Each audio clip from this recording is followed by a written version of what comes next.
But where's Bitcoin going to be 3, 6 months? And then give me your 5-year outlook. Yeah.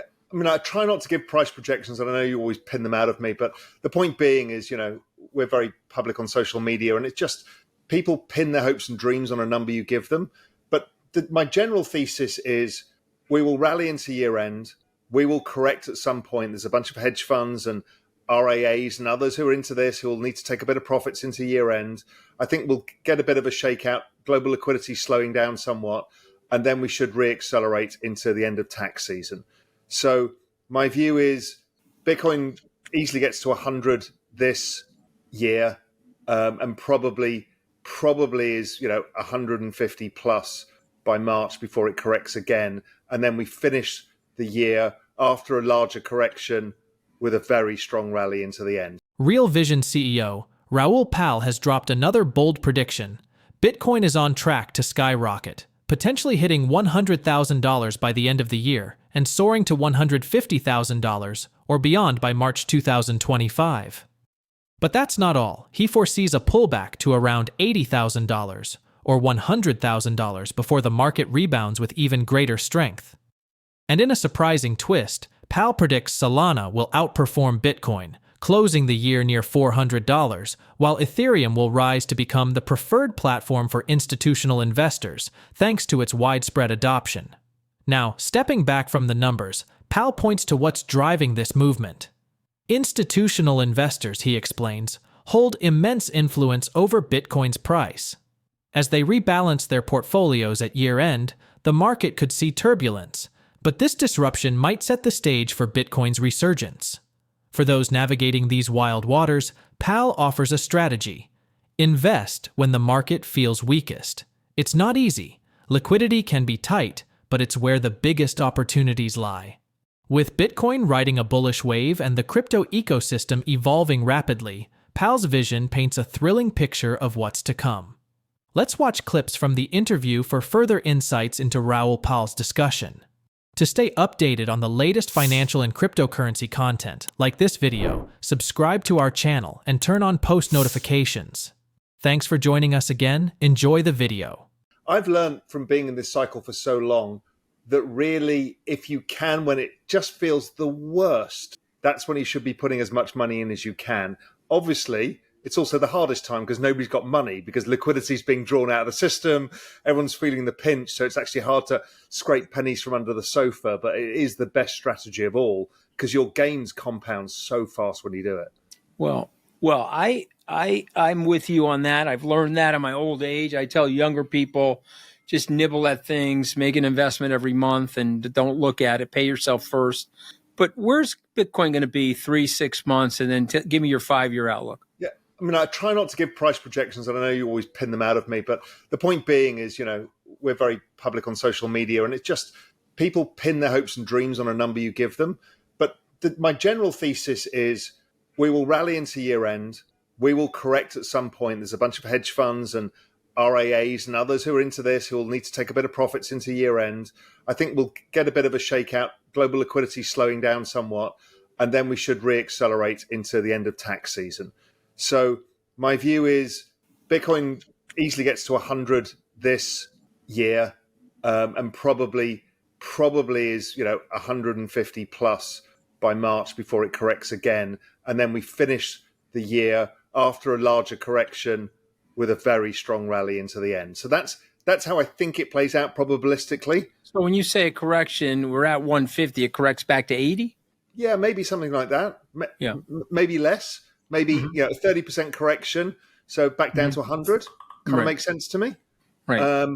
And it'll feel miserable, and people will say, has the cycle peaked, and all of that noise. Right. And then usually we end the second year after the presidential election cycle very strong, and then it peaks out sometime there. If I give a range of targets as opposed to pinpointing a target, worst case is 150. My base case is 250. And in an obscene bull market, because everybody's buying, driven by a change of regulation, then it could go as high as 450. Okay, let's go to Solana. I want to ask you the same questions related to Solana because I know you're a bull there. Yeah, so I think Solana finishes this year closer to 400 than it is to 200. So I think this year, 6 weeks ago, maybe 350. I mean, It's a higher beta asset, so it should do better.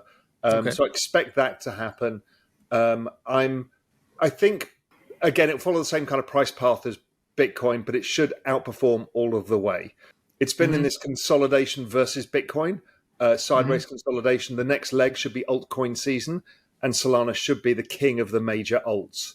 So I'm kind of expecting Solana from here to probably get to over 1,000, 1250, something like that. All right, last one, Ethereum.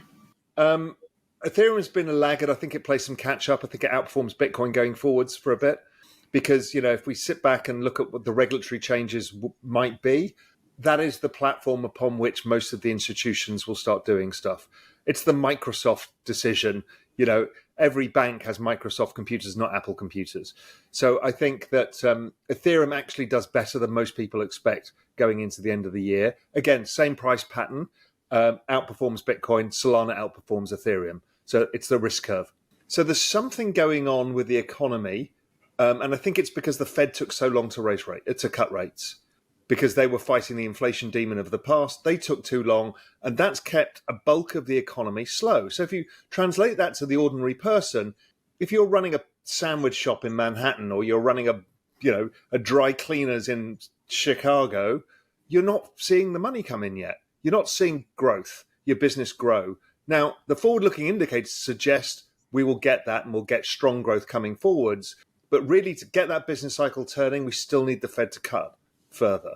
Raoul Pal's predictions reveal a transformative era for cryptocurrencies, signaling a shift in how they're adopted and utilized.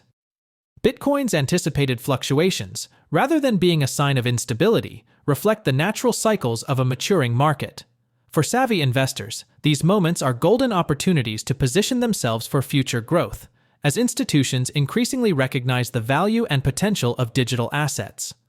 Commenting on broader economic topics, Pal dismisses claims about abolishing the Federal Reserve as impractical rhetoric. While the idea of integrating Bitcoin into national reserves is intriguing, he sees such moves as unlikely, though governments may explore creative ways to leverage seized assets. Pal further warns of the risks a strong dollar poses to global stability, emphasizing its potential to spark economic disruptions and deepen recessions. His observations offer not just predictions, but a roadmap to understanding the forces reshaping finance and technology. Let's go back to the interview and watch more clips. Is Donald Trump going to get rid of the central bank of the United States? No. I think that's all rhetoric to appease the libertarians. I don't think he wants to do that and can do that. I don't think the system is even ready for it yet. We don't. So I think not. I think that's more rhetoric than anything else. Is Donald Trump going to put 1 million Bitcoins on the balance sheet of the United States, on the Federal Reserve balance sheet? First, I think this is a bit of a red herring because as the world's reserve currency, you don't need to hold reserves in anything else, right? So that's why the US doesn't hold a basket of euros and yen and other shit. It doesn't need to. It's the world reserve currency. So they don't actually need currency reserves or national reserves. They have a legacy of gold, of which we don't know how much is there. So the way to do this is probably to say, well, any Bitcoin or cryptocurrency that's been seized, we'll put it in the reserve. And that's a way of appeasing the crypto crowd without, there's no point to have a reserve.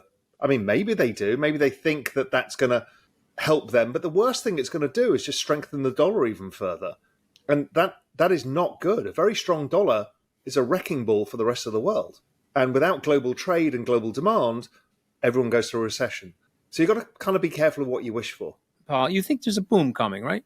There's a techno boom coming, right? It's a techno boom and it's unstoppable. And it's going to be so fast, we don't know how to deal with it. Am I going to be taller as a result of this? No. Or is there a chance? No. It might be possible. There is hope for you yet. Hope for me yet. Okay. Yeah, there is hope for you. There is hope for you yet. I think that's why I have a little bit of jealousy towards you. It's not only you're good looking, but you're a tall son of a bitch. Okay, tell us about the exponential age. Go ahead. So look, it's this nexus of all of these technologies all hitting adoption effects at the same time. You can see that in front of your eyes with crypto. That's what number go up. But AI, we can see that every 3 months is like a groundbreaking set of new models, whether it's video, audio, or just the models themselves or the applications of it. we're seeing the robots coming. We've seen the Optimus robots. We've seen the robots coming out of China. We're seeing Tesla cars. We're seeing, I mean, it's just endless. We're seeing Amazon employing more robots than humans now, and that's accelerating.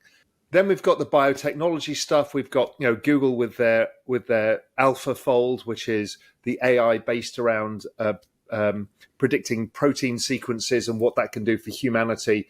We're seeing so much all happening at the same time. EV, I mean, nobody realizes because it becomes politicized, but solar growth, the growth of solar power is more than all of other energy generation added together and doubled. And people don't realize how fast this technology is moving as well and how much the prices are coming down. So all of these things mean the price of compute is going lower. The price of energy and electricity will go lower over time. Nuclear can be thrown into that. And then you've got AI, which is driving exponential compute, which ends up with infinite human knowledge. All of these things are so disruptive, we can't get our heads around them. And it's quite difficult to invest in a lot of it. A lot of it is in VC hands or in these giant tech companies. So you've got this fastest growing technology in all history. What are you supposed to do? Buy Microsoft? Yeah, you might double your money or triple your money, but it's not really commensurate with that. So the crypto side of the equation, because the whole new internet is being built on crypto rails. I mean, the AI will have identity and we will have identity on chain. You know, many of the things you and I have talked about, the larger use of blockchain as a technology, well, that's front and center. So I actually think we've got 6 years, and this is quite contentious. I think we've got 6 years left to make as much money as we can before we don't understand how the economy works anymore. We've got, if an economy is driven by, if the economic trend rate of economic growth is driven by population growth plus productivity growth and debt growth. Raoul Pal believes that the combination of aging populations, slower GDP growth, and the rise of endless robots and artificial intelligence will result in exponential growth. He believes that the introduction of artificial general intelligence will have a significant impact on financial markets. Pal recommends young people avoid traditional finance, which he believes is in decline as AI replaces human roles. Instead, he recommends looking into cryptocurrencies, which he sees as a rising trend with numerous potential. Raoul Pal emphasizes the importance of identifying and riding secular trends, drawing on his personal experience in the hedge fund industry. He observes that, while he and others may have appeared clever, it was primarily owing to their ability to capitalize on rising trends. Pal also tells the story of Ross Perot, who warned that attending prestigious colleges can limit one's ability to take risks and think outside the box. Pal feels that being willing to take risks and think differently is critical for success. Despite the potential for instability in different industries, Pal feels it is not too late to invest in cryptocurrencies. He points out that the industry is still in its early phases, with considerable development potential. Raoul Pal forecasts that the cryptocurrency market's worth will continue to rise dramatically, driven by increased acceptance and innovation. He also believes that the financial system will eventually run on cryptocurrency rails, with rapid settlement, transfer payments, and central bank digital currencies all being constructed. As we wrap up, do you agree with Raoul Pal's bold prediction? Please drop your thoughts in the comments below, share this video, and hit your thumbs on the like button. Thanks for watching. Don't forget to subscribe.